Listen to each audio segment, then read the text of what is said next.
로마서 11장 1절부터 10절까지 말씀 다 찾으셨으면 제가 봉독하도록 하겠습니다.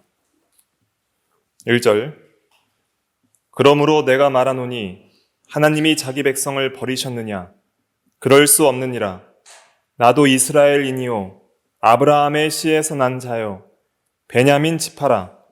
하나님이 그 미리 하신 자기 백성을 버리지 아니하셨나니 너희가 성경이 엘리야를 가리켜 말한 것을 알지 못하느냐? 그가 이스라엘을 하나님께 고발하되 주여 그들이 주의 선지자들을 죽였으며 주의 제단들을 헐어버렸고 나만 남았는데 내 목숨도 찾나이다 하니 그에게 하신 대답이 무엇이냐? 내가 나를 위하여 바알에게 무릎을 꿇지 아니한 사람 7,000명을 남겨두었다 하셨으니 그런즉 이와 같이 지금도 은혜로 택하심을 따라 남은 자가 있느니라. 만일 은혜로 된 것이면 행위로 말미암지 않음이니 그렇지 않으면 은혜가 은혜되지 못하느니라. 그런즉 어떠하냐? 이스라엘이 구하는 그것을 얻지 못하고 오직 택하심을 입은 자가 얻었고 그 남은 자들은 우둔하여 졌느니라. 기록된 바 하나님이 오늘까지 그들에게 혼미한 심령과 보지 못할 눈과 듣지 못할 귀를 주셨다 함과 같으니라. 또 다윗이 이르되 그들의 밥상이 올무와 덫과 거치는 것과 보응이 되게 하시었고 그들의 눈은 흐려 보지 못하고 그들의 등은 항상 굽게 하옵소서 하였느니라. 아멘. 이 시간 말씀의 제목은 하나님의 주권적 은혜로 말미암는 구원입니다. 조금 길어요. 하나님의 주권적 은혜로 말미암는 구원. 하나님의 주권적 은혜로 말미암는 구원이라는 제목으로 하나님 말씀을 증거하겠습니다. 주권적이라는 것은 주권은 주인 주자, 임금 주자잖아요. 그래서 하나님의 최고 통치권, 하나님께서 제1원인 되시고 또 모든 것을 최고로 통치하셔서 인간의 어떤 뜻대로 되는 것이 아니라 구원이라는 것은 오직 하나님의 뜻대로 된다라는 의미에서 주권적이라는 말을 썼고요. 또 은혜라는 것은 무엇이냐면 은혜는 선물인데 선물은 우리가 보통 우리가 좋아하는 사람에게 주잖아요. 감사하는 사람에게 주는데 하나님의 은혜라고 말할 때에는 그 은혜는 받을 자격이 없는 죄인들, 하나님을 대적하고 하나님을 불신앙 불순종하고 하나님과 원수된 아무런 은혜를 받을 자격, 선물을 받을 자격이 없는 죄인들에게 하나님이 값없이 베푸시는 호의, 받을 자격이 없는 죄인들에게 값없이 베푸시는 하나님의 호의를 가리켜서 성경에서는 은혜라고 표현합니다. 그래서 이 구원이라는 것은 죄와 사망으로부터 건짐을 받는 것이고 하나님과 원수되었던 자리에서 하나님과 영원히 함께하는 하나님과의 평화, 하나님과의 화평, 하나님과의 화목, 하나님과의 사랑의 영원한 교제, 하나님과 함께하는 하나님은 모든 선의 근원이시고 하나님은 헤르만 바빙크는 하나님의 큰일이라는 그의 책에서 하나님은 최고선이라고 표현했어요. 최고선. 최고선이라는 것은 선은 좋다는 거예요. 하나님은 모든 좋은 것의 최고시고 근원이세요. 그래서 여러분들이 좋다라고 생각하는 모든 것들은 하나님께로부터 온 거예요. 여러분들이 태어날 때부터 이미 있던 거예요. 여러분들이 만들어낸 게 아니에요. 하나님이 모든 걸 창조하셨고 하나님께서 모든 것을 주시는 거예요. 그 선하시고 좋으신 하나님과 우리가 영원히 함께할 수 있는 것, 그로부터 정죄와 심판을 받지 않고 그와 함께 영원히 함께하는 그것이 구원이고 영생이고 천국 생활이 되는 것이죠. 구원은 하나님께 있습니다. 하나님이 구원하시는 거예요. 사람이 스스로의 능력과 힘으로 구원하는 게 아니에요. 나의 행위와 노력으로 내가 구원을 성취하는 것도 아니에요. 하나님께서 구원에 필요한 모든 것을 다 마련하셨어요. 우리가 예수님을 보내달라고 노력하지 않았어요. 아니, 예수님을 보내달라고 노력할 수도 없어요. 그런 공로도 우리에게 없고 아무도 예수님을 바라지 않았지만 하나님께서 예수님을 예비하셨고 보내주셨고 또 하나님께서 예수 그리스도를 믿는 믿음까지 우리에게 은혜로 주셔서 예수 믿게 하시는 거예요. 구원에 필요한 모든 근거와 구원에 필요한 모든 요소들을 하나님이 다 마련하시고요. 그리고 예수님을 믿는 것조차 하나님께서 우리에게 믿음을 주셔서 믿게 하시는 거예요.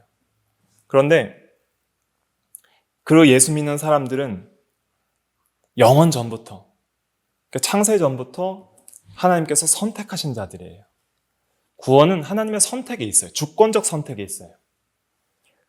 인간의 선택에 있는 게 아니에요. 성경이 가르치는 구원은 하나님의 주권적 선택에 있어요.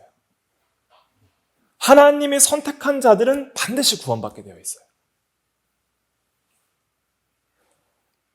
그러면 이 진리를 가르치면 많은 사람들이 오해를 하는데 뭐라고 오해하냐면 그러면 우리가 책임지고 우리가 노력해야 될 필요가 뭐가 있냐 하는 거죠.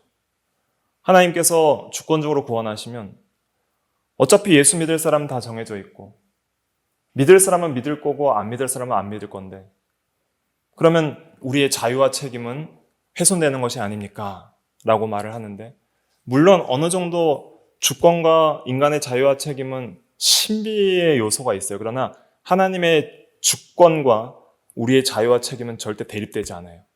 하나님은 주권적으로 우리를 선택하시고 은혜로 구원하실 때에 우리는 억지로 믿는 것이 아니라 그냥 마치 내가 자유롭게 믿는 것처럼 믿는 거예요. 나의 자유와 나의 의지를 다 사용하셔서 하나님께서 자유롭게 원함을 가지고 믿게 하시는 거예요. 또 어떤 사람은 이렇게 말을 해요. 혹시 내가 불택자면 어떡합니까? 내가 불택자면 믿고 싶어도 못 믿는 거 아닙니까? 이렇게 말을 해요. 그런데 불택자는 믿고 싶을까 안 믿고 싶을까요? 안 믿고 싶어요. 불택자뿐만 아니라 우리도 그래요.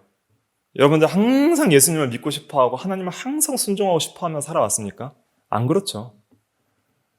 모든 인간은 아담 안에서 모든 인간은 동일해요. 전부 하나님을 믿기 싫어해요. 그러니까 모두가 하나님을 거절하기를 원하고 믿기 싫어해요. 그냥 믿기 싫어해요. 왠 줄 아세요? 하나님을 믿는 거는 먼저는 자기의 모든 공로와 그 모든 자기의 의를 다 포기해야 돼요. 그러니까 예수 믿는 기독교와 다른 종교와의 근본적 차이가 뭐냐면 기독교는 은혜의 종교예요. 그리고 다른 모든 이방 종교는 기브 앤 테이크 종교예요. 그러니까 내가 한 만큼 그 사람이 나에게 줘야 돼요. 내가 어떤 공덕을 쌓은 만큼 그 이방 신이 나에게 뭘 줘야 돼요. 그래서 이방 신들을 섬기는 모든 이방 종교의 특징은 뭐냐면 자기를 위해 섬겨요. 자기의 유익을 위해 섬겨요. 내가 원하는 신을 내가 선택해요. 그리고 나의 유익을 위해서 그 신을 섬기는 거예요. 자기의 욕구를 충족하고 자기의 행복을 위해서 신을 섬기는 것이 이방 종교의 특징이에요. 근데 기독교는 그렇지 않아요. 기독교는 하나님이 모든 것을 하셨다는 거예요. 하나님이 모든 것의 근원이고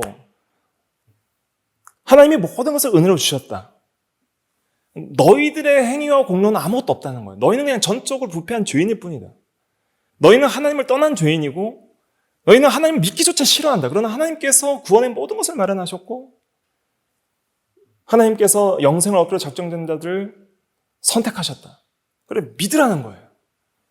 그냥 너희들이 할 것이 없다. 믿기만 하면 구원을 받는다는 거예요. 그러니까 이것은 은혜의 종교고 우리 모든 인간의 의를 다 부인하고 행위를 부인하기 때문에 교만한 자들은 믿을 수가 없어요.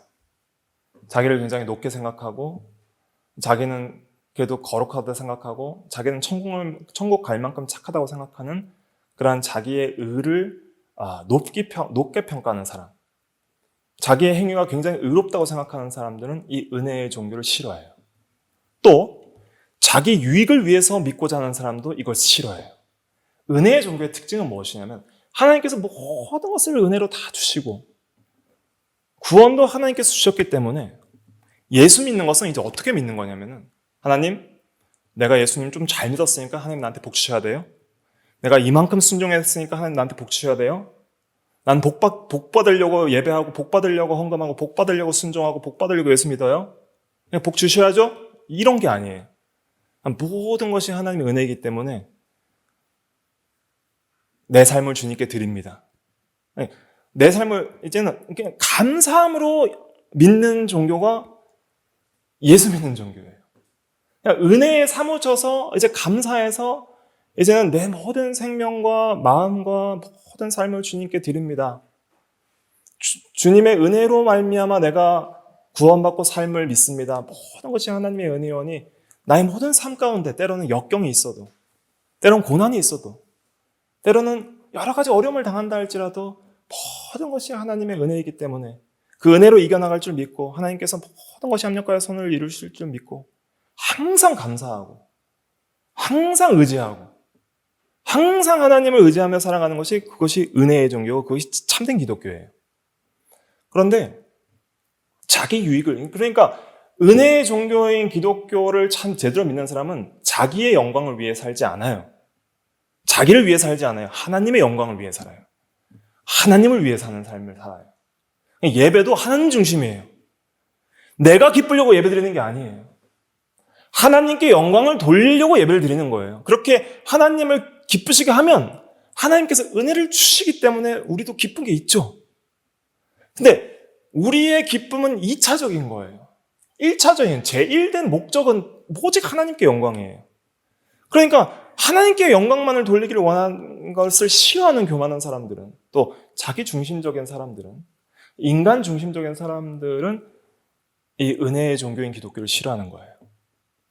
자기의 유익을 위해서 믿는 것이죠. 사도 바울이 그런 사람이었습니다. 예수님 당시에 예수를 믿지 않는 모든 사람들이 그런 사람들이었고, 구약시대의 이스라엘 백성들도 이방 신을 섬길 때 다 자기의 유익을 위해서 섬긴 거예요.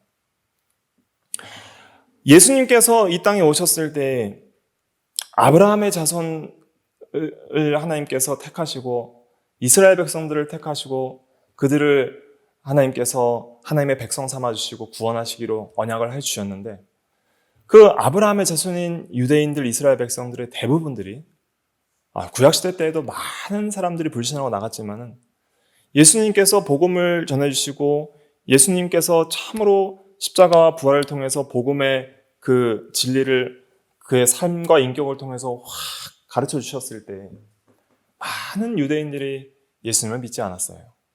예수님을 잡아 죽였죠. 그리고 그 부활, 예수님의 부활을 증거하는 사도들을 핍박했죠.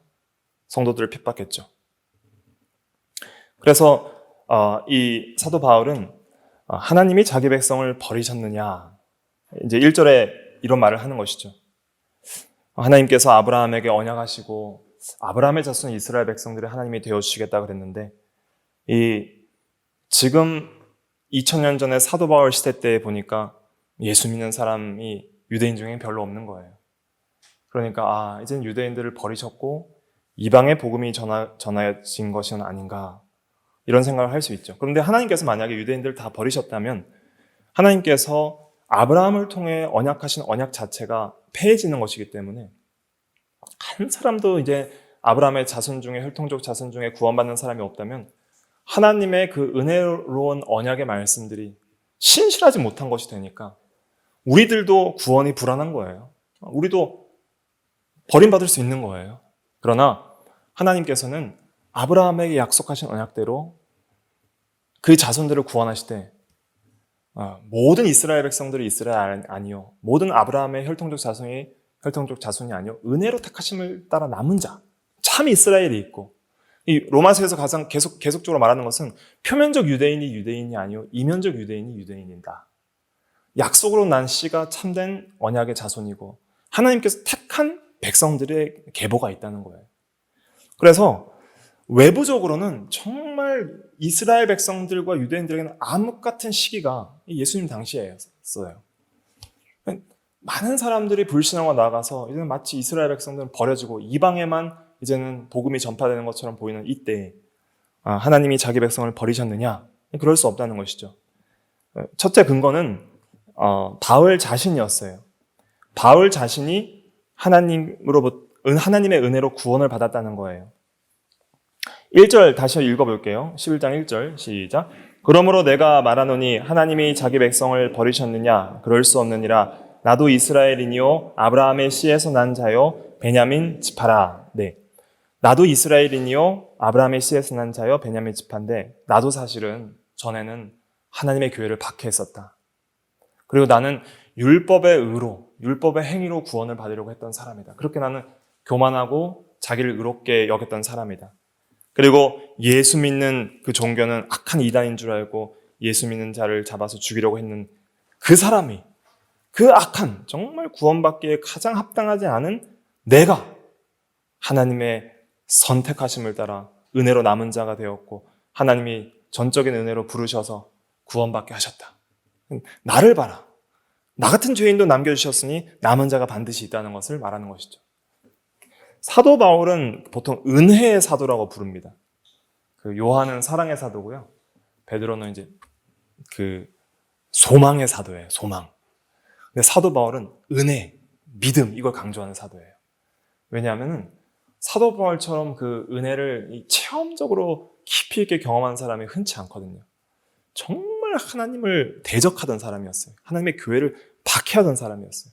하나님을 섬기는 자들 잡아서 죽이고 옥에 가두던 그런 사람이었어요. 그렇게 교회를 핍박하던 악한 죄인이 하나님의 교회, 다메섹에 있는 교회에 가서 그들을 잡아가지고 오려는 공문을 받아가지고 가는 그 다메섹 도상에서 예수님이 직접 나타나셔서 전도하여 구원받게 한 자가 사도 바울인 거예요. 그러니까 구원은 하나님의 주권적인 전적인 은혜로 되는 것이라는 것을 깊이 체험한 것이죠. 그래서 그 다음부터는 자기 자랑 안 해요. 나는 십자가만 자랑한다. 예수만 자랑한다. 그리고 고린도전서 15장 10절에는 나의 나 된 것은 오직 하나님의 은혜로 된 것이다. 내가 모든 사도들보다 더 많이 수고하였으나 정말 수고 많이 했거든요. 사도 바울이 이 3차까지 전도 여행 떠나면서 정말 수고 많이 했어요. 몇 번, 수십 번 죽을 뻔하고 고생하고 그렇게 하면서 하나님의 은혜의 복음을 전하기를 쉬질 않았죠. 그런데 그렇게 많이 수고하였지만 이것은 내가 한 것이 아니요 나와 함께 하신 하나님의 은혜로 한 것이다. 그러면서 항상 하나님의 은혜의 영광만을 찬양하기를 원했던 사람이 사도 바울이었어요. 그러니까 진짜 예수 믿는 사람들은 이런 변화의 역사가 있는 거예요. 정말 예수 믿어서 구원받는 사람은 자기 자랑 안 해요. 내가 예수 믿은 거 보니까 그래도 하나님께서 내가 좀 괜찮다고 생각하셨나 보다. 좀 그래도 순진하고 특별히 모난 것 없이 살아왔고 좀 부들부들하고 온유하고 겸손하고 참 믿을 만한 그런 참 믿음 좋은 사람인 것 같으니까 하나님이 나를 택하시고 나를 부르시고 믿게 하셨나 보다. 그런 말 하지 않아요. 예수를 참으로 믿는 사람들은 난 전적부패한 죄인이다. 만약에 하나님께서 은혜를 주시지 않았더라면 나는 극도로 타락할 수 있는 가능성이 있는 그런 죄인이다. 지금도 여전히 온전히 하나님을 순종하지 못하고 자기 중심과 자기 교만과 자기 의로 시시때때로 자기를 높이고 교만하고 또 세상 의지하며 살아갈 때가 있다는 것을 깨닫고 항상 겸손하게 하나님의 은혜만을 사모하고 하나님의 은혜만을 고백하고 하나님의 은혜만을 의지하는 신앙으로 살아가는 그것이 진짜 신앙이에요. 또 하나님께서 주권적인 은혜로 구원하신 예를 엘리야 시대 때의 예를 통해서 말씀해 주시거든요. 우리 2절부터 4절까지 한번 읽어볼까요? 11장 2절부터 4절 시작. 하나님이 미리 아신 자기 백성을 버리지 아니하셨나니 너희가 성경이 엘리야를 가리켜 말한 것을 알지 못하느냐. 그가 이스라엘을 하나님께 고발하되 주여 그들이 주의 선지자들을 죽였으며 주의 제자들을 헐어버렸고 나만 남았는데 내 목숨도 참나이다 하니 그에게 하신 대답이 무엇이냐. 내가 나를 위하여 바알에게 무릎을 꿇지 아니한 사람 7,000명을 남겨두었다 하셨으니 5절이요. 그런즉 이와 같이 지금도 은혜로 택하심을 따라 남은 자가 있느니라. 5절이 참 요절이고 귀한 말씀이에요. 지금도 은혜로 택하심을 따라 남은 자가 있느니라. 여러분들이 예수 믿은 것은 여러분들이 잘나서 믿은 게 아니에요. 저도 마찬가지고요. 하나님이 은혜로 택하셨기 때문이에요. 택하셨고 부르셨어요. 여러분들이 지금 이 자리에 앉아 있는 것도 여러분들이 자원해서 오셨지만 하나님 부르신 거예요. 그렇지 않으면 하나님의 말씀을 듣기를 싫어해서 떠날 거예요. 그러나 은혜로 택하심을 따라 남은 자가 되어서 믿음으로 나아오는 것이죠. 이렇게 하나님의 주권적 은혜로 말미암는 구원을 그 엘리야 시대 때에 하나님을 믿은 그 7,000명을 예를 들어서 설명을 하는데, 엘리야 시대 때의 이야기를 잠깐 말씀드릴게요. 엘리야 이야기는 열왕기상 17장부터 등장해요. 그리고 쭉 읽어보시면 재밌으니까 집에 가서 읽어보시고요. 열왕기 한 2장쯤 되면 이제 엘리야가 승천을 해요. 그래서 17장부터 그 왕상, 열왕기상 후반부와 왕하 전반부를 엘리야가 담당하는데, 그 엘리야 시대 때는 정말 이스라엘 시대 때에서 가장 흑암에 그냥 불신앙의 암흑기였어요. 엘리야 시대 때 그 왕의 이름이 아합이었는데, 그 원래는 이스라엘이 사울과 다윗 왕 때, 솔로몬 왕 때까지는 하나의 왕국이었다가 솔로몬 이후에 르호보암 왕 때 남방 유다와 베냐민 지파 중심으로 떨어져 나가고요. 그 다음에 여로보암 중심으로 10지파 북이스라엘이 이제 갈라져요. 근데 이 남방 유다 왕과 북방 이스라엘 왕의 계보들이 다르게 이제 전개되는데, 그 엘리야는 이제 이 북이스라엘에서 사역한 사람이었어요. 그 북이스라엘에 악한 왕들이 많이 있었는데요. 그 악한 왕 중에 가장 최고로 꼽히는 왕 중에 한 명이 아합이라는 왕이었어요. 그 아합 왕이 그 결혼한 여자가 있는데, 이 여자는 악녀 중에 악녀예요. 성경에서 최악의 악녀 중에 한 명으로 등장하는데 이름이 이세벨이에요. 이 이세벨은 누구 딸이냐면은 그 시돈 왕 엣바알이라는 왕이 있었거든요. 엣바알은 그 바알의 사람이다, 바알과 함께하는 자다, 이런 의미인데요. 그 바알의 제사장이었어요. 바알을 섬기는 제사장이자 왕인 시돈 왕 엣바알의 딸이에요. 그 바알을 섬기는 제사장 왕의 딸이랑 결혼을 한 거예요. 그러니까 하나님께서 이스라엘 백성들이 가나안 땅을 점령할 때 그 이방인들 다 진멸하고 결혼하지 말고 이방신 섬기지 말라 그랬어요. 근데 그걸 남겨놓고 섬겼던 것이죠. 그러니까 이세벨이 아합 왕이랑 결혼하면서 그 바알 신앙을 이스라엘, 그 북이스라엘에 다 가져온 거예요. 그래서 엘리야 시대 때에 하나님을 섬기는 선지자들을 그 이세벨이 열왕기상 그 18장에 보면 4절에 다 잡아 죽였다고 그랬어요. 보이는 족족 다 죽이는 거예요. 근데 그러니까 이 사람들이 다 숨어 있었어요. 꼭꼭 숨어가지고 오바데라는 사람은 다 죽어가니까 50명씩 해서 굴에 숨겨가지고 100명 정도 이렇게 살려두고 그렇게 했고, 그 시대 때 하나님의 말씀 진리를 선포하고요, 거짓 선지자들과 싸우고 그 악한 대적들과 대항하여서 진리를 선포한 유일한 스피커, 하나님의 자존심, 하나님의 말씀을 대언한 유일한 한 사람은 엘리야 한 사람밖에 없었어요. 엘리야밖에 설교 안 하고 다녔어요. 그 바알 선지자는 450명, 또 아세라라는 여신인데 아세라 선지자가 400명이에요. 그 고대 근동, 그러니까 이스라엘 지방을 이제 근동 지방이라 그래요. 그리고 그 고대라는 건 이제 그 과거 이제 구약 시대를 가리키는 것이죠. 고대 근동 이스라엘 지방에 신들이 여러 개가 있는데, 최고 신은 엘이라 그래요. 엘이 있고요. 엘의 배우자 신이 아세라예요. 그 아세라는 모든 신의 모신이에요. 그래서 아세라가 대략 한 70여 신을 낳았다고 해요. 그러니까 그렇게 만들어낸 신화예요. 근데 그 아세라의 아들 중에 바알이랑 아스다롯이 있어요. 그러니까 바알은 아세라의 아들이에요. 바알과 아스다롯을 섬겼다는데 아스다롯은 바알의 배우자 신이에요. 그래서 바알이라는 것은 어떤 신이냐면, 아세라는 이제 풍요와 다산을 상징하고요. 그 다음에 가나안 땅의 주신, 그 가나안, 그러니까 이스라엘 백성들이 이제 정복해서 차지한 그 땅이 가나안 땅이잖아요. 정복했을 때 그 가나안 땅에 남아있던 그 민족들이 주로 섬겼던 최고로 꼽았던 신이 바알이에요, 바알. 바알은 어떤 신이었냐면은 폭풍우를 주관하는 신이었어요. 그래서 곡물, 그러니까 비를 누가 내리게 하냐면 바알이 내리게 해요. 그렇게 믿은 거예요, 그 사람들이. 그러니까 바알이 비를 내려줘야지 이 풍성한 농작물을 이제 경작해서 잘 먹고 잘 살 거 아니에요. 폭풍우를 주관하는 신이라 생각했고, 또 가축을 주관하는 신이라 생각했어요. 그러니까 가축의 다산과 풍요. 그래서 가축대가 이렇게 번성해야지, 번식을 잘해야지 우리가 잘 사니까 이렇게 가축을 주관하는 신. 그리고 또 전쟁을 주관하는 신.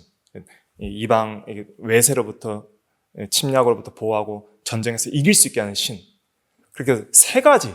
그러니까 폭풍우, 곡물, 또 다산, 그 가축과 또 이런 생육 번성, 전쟁. 그러니까 곡물과 가축과 전쟁의 신으로 믿은 거예요. 그래서 1990년대쯤에 이제 그쪽 지방에서 이 바알 신상이 이제 이렇게 발견이 됐거든요. 보면은 이제 소 머리 같은 투구를 쓰고 있고요. 번개 같은 창을 잡고 또 무슨 몽둥이 같은 것들을 이렇게 잡고 있어요. 그러니까 번개 같은 것은 이제 폭풍우를 주관하고, 소 같은 것은 이제 곡물을 주관하고, 다산, 가축을 주관하고, 이 몽둥이 같은 건 이제 전쟁을 주관하는 그런 이제 신으로서 그 바알 신상이 있었던 거예요. 그리고 이제 그 바알과 더불어서 같이 이렇게 세트로 섬기는 것이 이제 아스타롯, 또 아세라 이런 것들이 있었어요. 그러면서 이제 이런 다산과 풍요와 쾌락 이런 것들을 관장한다고 생각을 했던 것이죠. 그런 것들이 이제 이스라엘에 가득 들어온 거예요. 자, 그러면 바알을 왜 섬겨요? 가나안 백성들이 바알 왜 섬겨요? 잘 먹고 잘 살려고 섬기는 거예요. 풍요롭고, 그러니까 자기 유익을 위해서 바알 섬기는 거예요. 그래서 바알 섬길 때 제사장들이 가서 막 이런 이제 여러 이제 의식을 행하고, 그리고 이제 사람들이 바알에게 무릎 꿇고, 그 다음에 바알의 신상에 입 맞추고, 그렇게 하면서 바알에게 경배를 표하는 것이죠. 그래서 그 이세벨이 하나님의 선지자들을 다 잡아 죽이고 바알 선지자 450명을 남겨두었을 때, 그때 엘리야가 아주 위대하게 사역을 했어요. 어떻게 사역을 했냐면, 바알이 참 하나님인지 여호와가 참 하나님인지 우리가 한번 겨뤄보자. 그래서 바알 선지자 450명 다 모여라, 갈멜산으로 다 모여라 그랬어요. 그래가지고 제단을 2개를 쌓는데 나무를 쌓아놓고, 그 바알 선지자 쪽 제단 하나 쌓아놓고, 그 다음에 엘리야 혼자 제단 하나 쌓아놓고, 이 2개 제단을 쌓아놓고 서로 자신의 신의 이름을 불러라. 그리고 불로 응답하는 신, 그 신이 참 신이다 그랬어요. 그랬을 때 이제 바알 선지자 450명 너희들이 먼저 불러봐라. 그렇게 말을 하니까 바알 선지자 450명이 아침부터 정오가 되도록 막 뛰면서 바알이여 바알이여 응답하소서 하고 부르는데, 응답이 돼요 안 돼요? 안 되는 거예요. 가짜 신이니까. 참신은 하나님밖에 없으니까. 그래 정오쯤 되니까 엘리야가 조롱하면서 너네 신이 잠들었나 보다. 빨리 좀 깨워라 하면서 그 조롱을 해요. 저녁 될 때까지 불러도 응답이 없어요. 그래서 엘리야 차례가 됐어요. 그래서 엘리야 차례가 되니까 다시 여호와의 제단을 쌓았다 그랬어요. 하나님을 섬기던 그 제단을 다시 쌓는 거예요. 왜냐하면 그때 하나님 섬기는 제단 다 무너뜨려 버렸거든요. 다시 하나님의 규례대로 제단을 하나님의 법도대로 말씀대로 예배하기 위해 쌓고, 그 다음에 그 도랑을 파가지고 가서 물을 부어라 그랬어요. 물을 3번 부어라. 도랑에 물이 가득 넘쳐서 막 물이 철철 넘치도록 그렇게 부은 거예요. 그 다음에 엘리야가 간단하게 기도해요. 여호와여 응답하소서, 여호와여 응답하소서. 하나님이 참 신이시며 이 백성들의 마음을 돌이키는 것을 알게 하여 주옵소서. 그렇게 하니까 하늘에서 불이 떨어져가지고 그 모든 물과 나무와 돌과 제단의 재물을 다 불살라 버렸다 그랬어요. 불살릴 때 어떤 모습이었어요? 그냥 그 수증기가 확 올라올 거 아니에요? 그러면서 하나님의 임재의 영광은요, 하나님은 그 영이시기 때문에 형상이 없잖아요. 형상이었기 때문에 어떤 가시적인 영광을 하나님께서 보여주시길 원할 때에는 형상이 없는 피조물의 어떤 존재로 보여주시거든요. 형상이 없는 것들의 특징이 뭐가 있어요? 어떤 종류가 있어요? 불이 있죠. 불은 형상이 없고, 또 연기, 바람, 구름, 뭐 이런 것들, 번개, 이런 것들로 보여주세요. 하나님의 그 임재의 어미를. 그러니까 그 불이 떨어지면서 수증기 확 일어나면서 구름이 생기고, 여러분들 그 로켓 발사되실 때 로켓가 확 화염을 뿜을 때 갑자기 연기가 확 나잖아요. 연기가 왜 나냐면 그 발사대를 보호하기 위해서 엄청난 물을 뿌려요. 안 그러면 발사대가 이렇게 수명에 다다라고 타버리니까. 그 엄청난 물을 뿌리는 그 물이 한순간에 로켓 불에 타면서 수증기가 확 올라오는 거예요. 그 연기가. 그게 수증기예요. 그게. 그것처럼 한번 생각해보세요. 그걸 로켓 그 수증기를 생각하시면서 그 번제단에 불이 내려왔을 때 수증기가 확 올라오면서 그 여호와의 영광이, 여호와께서 그곳에 임재하시는 영광이 확 드러나는 거예요. 그러니까 그때 엘리야의 마음이 어땠을까요? 하나님의 영광스러운 임재가 있고 하나님이 이기셨다. 그러면 백성들이 그때 이제 이스라엘 모든 백성들을 모아놓고 이제 보라고 했거든요. 그러니까 이스라엘 백성들이 바알을 섬기던 그 백성들이 이제는 여호와 그가 하나님이시로다, 여호와 그가 하나님이시로다 하면서 막 하나님을 찬양하기 시작하고, 엘리야가 저 바알 선지자들 다 잡아 죽여라 하니까 그 450명 다 잡아 죽인 거예요. 그러니까 엘리야가 이제는 이겼다 이렇게 생각한 거예요. 이제 저는 이스라엘이 이제 하나님 신앙으로 돌아오겠구나, 그렇게 생각을 한 거예요. 근데 그렇게 됐어요, 안 됐어요? 그렇게 안 됐어요. 열왕기상 19장에 가면은 그 악녀 이세벨이 화가 난 거예요. 자기 제사장들 다 죽였다 그러니까 그 아합은 별로 힘이 없어요. 그 당시에 이세벨이 모든 걸 다 했었어요. 이세벨이 잡아 죽였고 이세벨 말만 아합이 들었던 거예요. 그래서 이세벨이 사신을 보내서 엘리야에게 말해요. 내가 너를 반드시 죽이겠다. 너를 못 죽이면은 내가 벌 위에 벌을 받기를 원하노라 하면서 엘리야를 반드시 죽이겠다고 살해 협박을 해요. 그때 엘리야가 큰 낙심이 들어와요.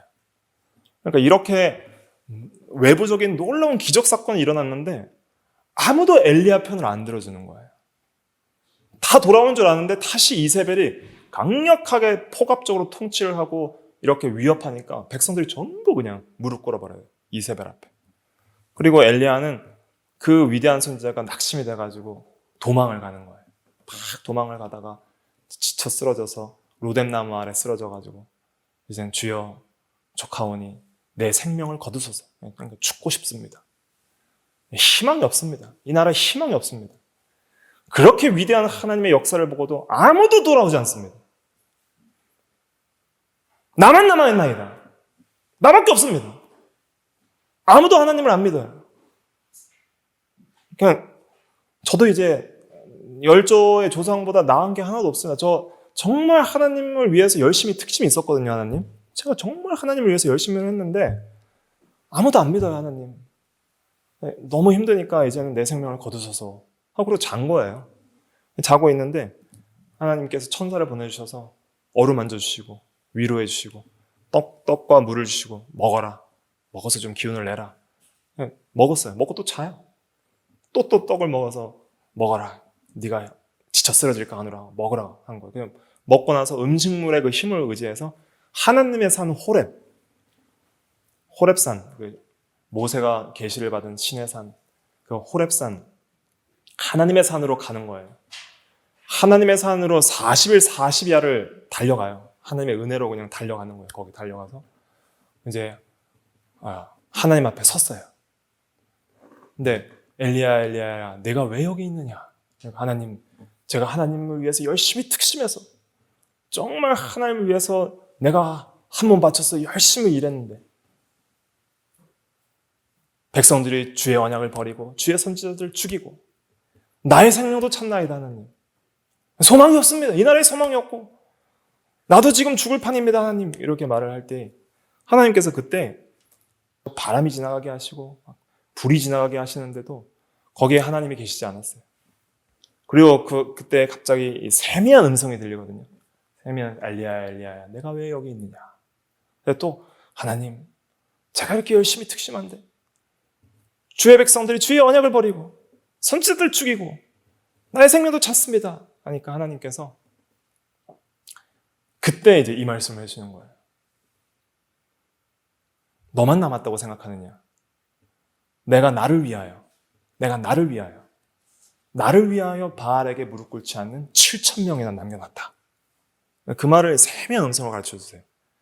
놀라운 기적사건을 갖추는 게 아니라 하나님의 음성으로, 세미한 음성으로, 나지막한 소리로 내가 나를 위하여 바알에게 무릎 꿇지 않는 7,000명을 남겨두었다. 넌 낙심하지 말고 가서 하사엘에게 기름을 부어 아람 왕이 되게 하고 엘리사에게 기름을 부어 내 뒤를 잇게 하고 예후에게 기름을 부어 이스라엘 왕이 되게 하라. 엘리야에게는 많은 거 안 맡기시고요. 그냥 엘리사 한 명 세우는 거 그거 사명 주세요. 그러니까 이제 엘리야의 마지막 사역은 그렇게 막 멋지진 않아요. 엘리사 한 명 불러요. 엘리사 한 명 잘 세우고요. 그 다음에 그 엘리사가 이제 하사엘을 왕으로 세울 걸 예언하고 엘리사가 예후를 자기의 종을 보내서 기름 부어서 왕을 세워요. 그래서 하사엘과 그 이방 왕과 예후 이스라엘 왕을 통해서 그 악한 아합 족속과 그 다음에 이스라엘의 악한 그 불신앙의 사람들을 다 하나님께서 징계하고 심판하세요. 하나님의 손이 공의롭게 모든 것을 다 정리하세요. 그리고 하나님께서 엘리야는 낙심해서 하나님 내가 그렇게 힘있게 열심을 특심을 해가지고 하나님 백성들을 구원해 보려고 했는데 안 됩니다 할 때 하나님이 그거 내가 한다. 구원은 하나님의 주권적인 은혜로 있다. 그렇게 이세벨이 잡아 죽이려고 해도 너는 몰랐지. 7,000명이나 남아있다는 거예요. 7,000명은 많은 수예요, 적은 수예요? 사실 상대적으로는 되게 적은 수예요. 이스라엘 백성들이 애굽에서 출애굽해서 가나안 땅에 들어갔을 때 장정만 60만 명이었고요. 여자 어린아이까지 하면 대략 추산 200만 명이었어요. 그 200만 명이 거기서 정착해서 솔로몬 시대 때에는 바다의 모래와 같이 많아졌다 그랬어요. 그 중에 7,000명 겨우 믿고 있는 거예요. 7,000명. 적은 수지만 하지만 엘리야 입장에서는 많아야 적어요. 엄청 많죠. 자기 혼자 남았다고 생각했는데 하나님께서 그렇게 많은 수를 남겨주신 거예요. 여기서 가르쳐주고 하는 하나님의 진리는 뭐냐면 구원은 하나님께 있다는 거예요. 인간의 노력과 외부적으로 막 기적 사건이 일어나는 것에 있는 것이 아니라 하나님의 은혜와 그의 말씀에 있어요. 말씀에. 그 세미한 음성이 있어요. 하나님의 말씀을 통해서 인간의 영혼들을 구원하시는 거예요. 그래서 말씀을 듣는 게 중요해요, 여러분. 하나님께서 주권적으로 구원하시고 은혜로 구원하시는데 반드시 하나님께서 말씀이라는 수단을 통해서 인간을 변화시켜요. 사람이 막 놀라운 기적을 보면 변화될 것 같죠? 안 그래요. 이스라엘 백성들은 홍해가 갈라졌는데도 즉시 송아지 우상 섬겼어요. 그 바알 선지자와의 대결 속에서 엘리야는 하늘에서 하나님의 불이 떨어져서 제단을 사르는 기적을 보는 놀라운 역사를 행했는데도 불구하고 이스라엘 백성들이 다 돌아오는 것 같이 보였지만 그 마음이 본질적으로 변화되지 않았기 때문에 그 마음이 은혜로 택하심을 따라 남은 자가 아니었고 그들이 참으로 하나님 신앙, 여호와 중심 신앙으로 돌아오지 않았기 때문에 다시 하나님을 떠난 거예요. 왜 하나님을 믿는다고 하다가도 어려움이 있고 고난이 있을 때 하나님을 즉시 버리고 떠나는 줄 아십니까? 그건 참된 신앙이 아니에요. 거기에는 정말 하나님의 은혜로 말미암아 구원받은 참된 하나님의 능력, 또 하나님의 주권적 은혜로 말미암아 구원받은 하나님의 은혜가 없으니까 떠나는 거예요. 그런데 진짜 하나님의 주권적 은혜로 말미암아 구원받은 자들은 어떤 시험이 있고 목숨의 위협과 재물을 모두 잃어버리는 그러한 고난이 있더라도 절대로 무릎 꿇지 않아요. 바알에 무릎 꿇는다는 것은 그냥 바알을 섬기겠다는 거잖아요. 오늘날도 여러분들에게 바알이 있습니다. 오늘날의 바알은 누구예요? 돈이에요, 돈. 만문신이라고 그러거든요. 만문, 돈을 상징하는데 만문신 숭배라고도 표현을 하는데 이 세상에서 최고의 신은 돈이에요. 현대사회에선 그래요. 왜냐하면 과학기술 문명이 발달해서 돈으로 대부분의 모든 걸 해결할 수 있어요. 그러니까 사람들이 돈에 무릎 꿇고 돈의 행복을 찾고 돈을 가장 최고의 가치로 섬기는 거예요. 그런데 우리 그리스도인들은 돈에 복종하시면 안 됩니다. 돈보다는 하나님의 말씀을 따라가야 돼요. 돈보다는 하나님을 섬기고 또 세상의 어떤 그런 가치보다는 하나님을 섬기며 따라가는 것이 중요한 거예요.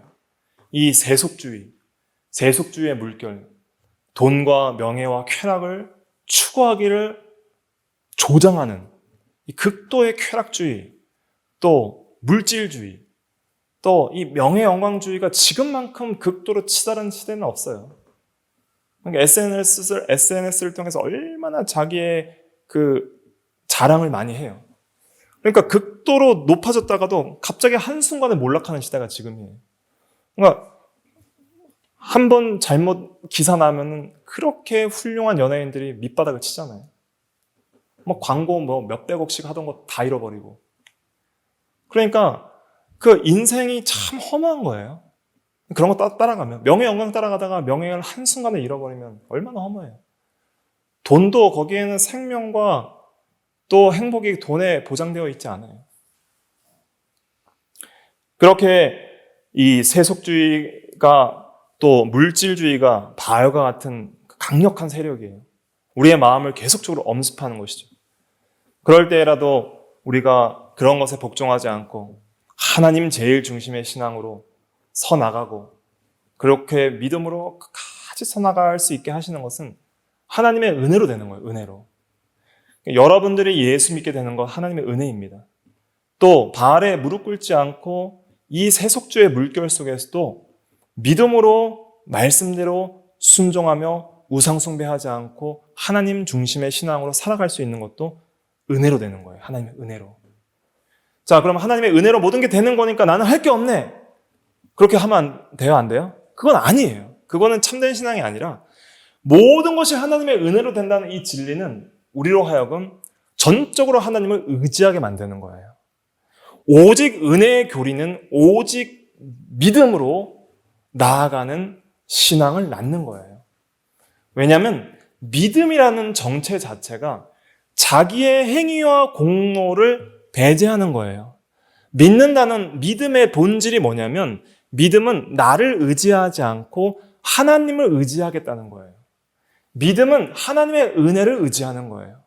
모든 구원이 하나님께 있음을, 하나님의 주권에 있음을, 하나님이 구원하시지 않으면 누구도 구원받을 수 없음을 믿고 그 하나님의 구원의 은혜를 의지하는 거예요. 그게 진짜 믿음. 그렇게 믿는 사람은 전부 구원받게 되어 있어요. 내가 택자냐 불택자냐 의심할 필요 없어요. 그런 거 의심할 시간이 없어요. 하나님이 택하신 자가 반드시 구원을 받는다면은 그것이 가르치는 진리는 왜 성경에 게시되어 있냐면 구원은 오직 하나님께 있다는 걸 가르쳐주기 위함이에요. 구원은 인간의 노력에 있지 않아요. 구원은 인간의 행위에 있지 않아요. 구원은 인간의 의에 있지 않아요. 구원은 오직 하나님의 주권적 은혜에 있어요. 그것을 가르쳐주신 이유는 무엇이냐면 오직 하나님의 은혜만을 의지하라는 거예요. 오직 하나님의 은혜만을 의지해야 됩니다. 그게 참된 믿음이에요. 여러분들의 모든 삶 속에서 하나님을 의지하셔야 돼요. 하나님을 찾으시고 부르시고 하나님이 구원해 주신 것을 감사해야 됩니다. 감사하고. 그리고 오늘 하루도 우리가 구원이 필요해요. 죄로부터 구원받고 세상의 유혹으로부터 구원받고 바알신과 같은 이 만몬신 돈 우상으로부터 우리가 구원을 받고 거기에 무릎 꿇지 않고 믿음으로 살아가려면 하나님의 은혜가 필요한 것이죠. 마귀의 유혹을 거스르고 자기의 육체의 욕망을 거스르고 거룩하고 경건하게 살아가려면 하나님의 은혜가 필요해요. 구원의 은혜가 필요해요. 그러니까 우리가 하나님을 의지할 수밖에 없는 거예요.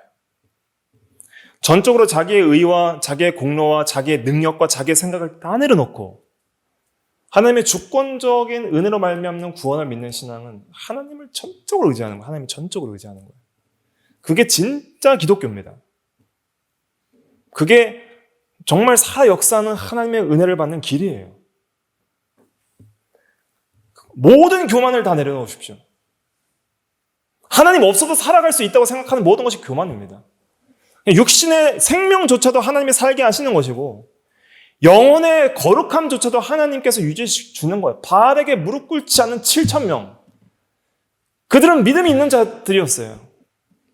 그들은 자기가 자원해서 무릎 꿇지 않은 거예요. 모든 사람이 다 무릎 꿇어도 나는 여호와냐 바알이냐 선택하라 할 때 나는 여호와만 섬길 것이다. 죽을지언정 여호와만 섬길 것이다 라고 자기들이 자원해서 그렇게 믿었어요. 믿음은 자원성이 있거든요. 정말 그 은혜에 사무쳐서 하나님만이 참신이고 하나님이 나를 구원할 수 있고 하나님의 은혜에 감사해서 하나님의 은혜에 내가 배반할 수 없어서 그 은혜에 감격해서 믿는 거예요. 그러니까 주권적 은혜로 말미암는 구원을 주시는 하나님은 우리로 하여금 강압하지 않으세요. 너 안 믿으면 죽어? 그렇게 말하시지 않아요. 내가 너를 이렇게 사랑했다. 내가 너를 위하여 이렇게 은혜를 베풀었다. 이제는 나를 믿고 나를 사랑해라. 나를 따라오라. 이렇게 하시는 거예요. 그러면은 하나님을 믿는 사람들은 내가 원해서 믿어요. 하나님의 주권적 은혜를 믿는 사람은 내가 자원해서 믿는 거예요. 내가 정말 감사해서, 내가 정말 원해서, 그 은혜가 너무 감사해서 그렇게 하나님을 의지하고 믿는 거예요. 그런데 그렇게 하나님의 은혜에 감사해서 하나님을 사랑해서 믿을 수 있는 그 믿음조차 누가 주시는 거예요? 하나님이 주는 거예요. 하나님이. 왜냐하면 그 믿음을 주시지 않는다면 모든 사람들은 하나님을 믿지 않을 것이기 때문에. 이러한 하나님의 주권적 은혜로 말미암는 구원의 교리를 가르치면은 믿고 싶어도 못 믿는 거 아니에요? 이렇게 생각하시는 분들이 있다 그랬잖아요. 믿고 싶어도 못 믿는 게 아니에요. 안 믿고 싶어요. 사람들은 하나님을 의지하고 믿기를 싫어해요. 하나님의 말씀을 싫어해요. 근데 신기한 게 뭔지 아세요? 내가 예수를 믿는 것은 정말 자원하여서 그 진리를 깨닫고 믿는 것인데 그 믿는 것은 정말 자원함으로 믿게 되는 거예요. 그리고 그 믿음을 하나님께서 놀라운 주권적 은혜로 우리에게 주시는데도 불구하고 강압이 아닌 정말 내 안에서 그냥 우러나온 것처럼 그렇게 자원해서 믿게 하시는 거예요. 그런 놀라운 믿음을 우리에게 주시는 겁니다. 그래서 이제는 우리가 이 세상을 살아가면서 모든 믿음도 하나님께 달라고 하셔야 돼요. 주여 나의 믿음 없음을 불쌍히 여겨 주시옵소서. 나에게 믿음을 주시옵소서. 나에게 거룩함과 경건함을 주시옵소서. 나에게 바알에 무릎 꿇지 않고 하나님 앞에 살아갈 수 있는 거룩한 삶을 살아갈 수 있는 용기와 힘을 주시옵소서. 진리대로 순종할 수 있는 그런 담대한 마음을 주시옵소서. 목숨 바쳐, 물질 바쳐, 생명 바쳐 하나님만을 섬길 수 있는 그런 믿음을 주시옵소서. 그렇게 간절히 구하셔야 돼요.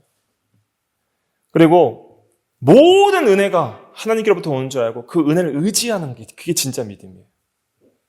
믿음에서 믿음으로 말미암는 거예요. 예수 믿는 신앙은 그런 거예요. 근데 이 받은 사람은 알 수 있어요. 진짜 믿어본 사람은 하나님의 은혜로 말미암는 구원을 알 수 있어요. 아, 이게 나의 나된 것은 하나님의 은혜로 된 것이구나.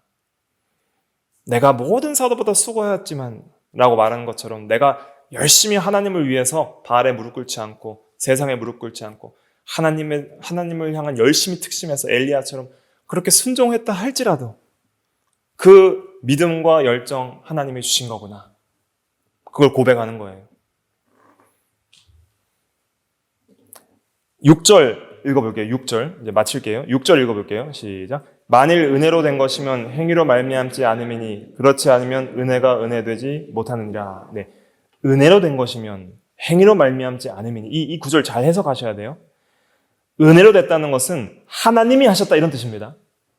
은혜로 됐다는 것은 하나님이 하신 것이니 인간이 한 것이 아니다 이런 뜻이에요. 행위로 말미암았다는 이 행위는 인간의 행위를 가리키는 거예요. 은혜로 된 것이란 것은 하나님의 행위를 가리키는 거예요. 하나님의 행위와 인간의 행위를 대조하고 있는 거예요.